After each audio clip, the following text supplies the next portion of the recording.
Adamu daga ina kake? Na yi sallama ko amsa sallamar ba, amma kina tambaya na daga ina nake. Me ne maka ne? Sai mu abin da kaga dama. Kana ga wulakanta ni. Mace ba ta da galiyo. Ba kai jama'a. Ba ta da wata kima. Ne? Ban kuturu yayi kadan. Malam sake ta. Na sake ki.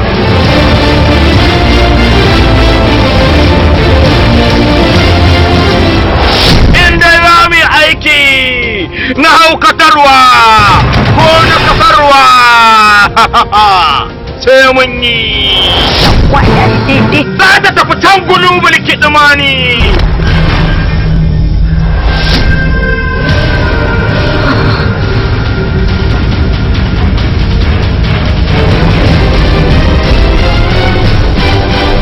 Turkashi aiki ga mai kare ka shahararren kamfanin nan da kuka sani mai suna DHR Production sun yi adon gurar kawo muku wani shahararren fim mai suna Kallabin Kishiya.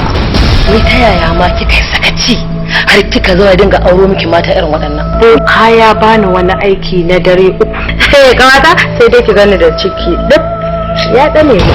Fim da yake dauke da abubuwa daban-daban, yanayin zamantakewar aure, yanda ake aure saki.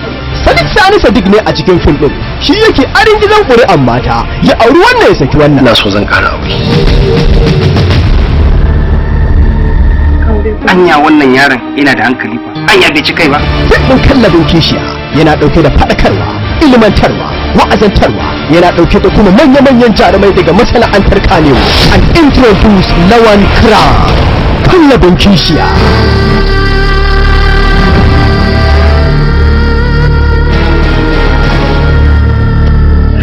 Yanzu na kasa cika burina. Kallabinta za ki kawo mana, za mu yi miki sihiri a kallabinta, sannan za ta haukace. Adam so kake ka tozarta ni a duniya.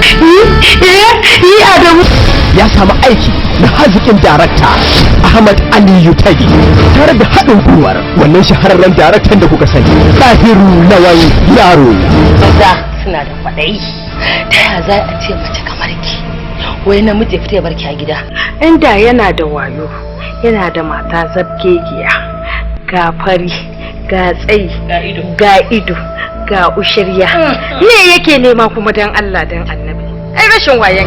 Ina ma abota kallon fina-finan Hausa, ku taho auku da farkwatar ku, kada ku sake a baku labari.